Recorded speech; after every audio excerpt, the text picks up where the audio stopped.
சாப்பிட்றது தூங்குறதுங்கிற வேலையை மட்டுமே வாழ்நாள் பூரா செஞ்சுட்டு இருந்தா எப்படி இருக்கும்னு நினச்சி பாருங்களேன். கேட்குறக்கே ஜாலியாக இருக்குல்ல.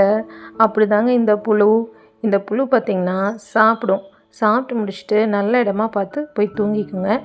சாப்பிட்டு முடித்ததெல்லாம் செரிமானம் ஆனதுக்கப்புறம் திருப்பி வந்து இலையை சாப்பிடுங்க. இது மட்டும்தாங்க இதுக்கு வேலையே. பாருங்கள் இலையை எவ்வளோ அழகாக சாப்பிடுதுன்னு.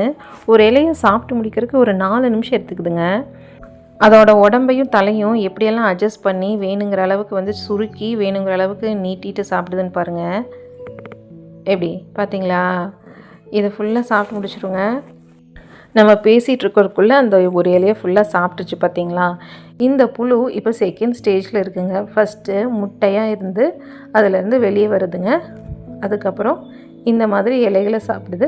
சாப்பிட்டு முடிச்சுட்டு மேலே ஒரு மாதிரி தோல் இருக்குது பார்த்தீங்களா? இதை வந்து உரித்து எடுத்துரும். ஏன்னா இது அதுக்கு ரொம்ப டைட்டாக இருக்கும். இதுக்கு மேலே வளரும்போது அதுக்கு இடைஞ்சலாக இருக்கும். உரித்து எடுத்துரும். அதுக்கு ஒரு வீடியோ நான் போட்டிருப்பேன், கீழே கொடுக்குறேன். அதில் பாருங்கள் எப்படி வந்து உரித்து எடுக்குதுன்னு. இப்போது சாப்பிட்டு முடிச்சுட்டு இப்போ அதனோட பெட்டுக்கு போய் தூங்க போகுதுங்க. அதை தான் யோசிச்சுட்ருக்குது. கிளம்பிடுச்சு பாருங்கள். இனி போய் எந்த பிளேஸ் வந்து அதை சூஸ் பண்ணி வச்சுருக்கோ அங்கே போய் அதே மாதிரி படுத்து தூங்கிக்குங்க. தூங்கி எழுந்திரிச்சு மறுபடியும் சாப்பிடுங்க. இந்த மட்டும்தாங்க இது வேலை செய்யும். இந்த புழு என்னென்னா பட்டாம்பூச்சியாக மாறப்போகுதுன்னு சொன்னால் நீங்கள் நம்புவீங்களா? நம்பித்தாங்க ஆகணும். நல்லா சாப்பிட்டு கொழுன்னு ஆயிருங்க. அதுக்கப்புறமா இது பியூப்பாவாக மாறுங்க. பியூப்பாவாக மாறி அதுக்குள்ளே இருந்து அப்புறம் நம்மளுக்கு பட்டர்ஃப்ளையாக வருங்க. இந்த புழுவாக இருக்க வரைக்கும் இதனோட வேலையை சாப்பிட்றது தூங்குறது தாங்க.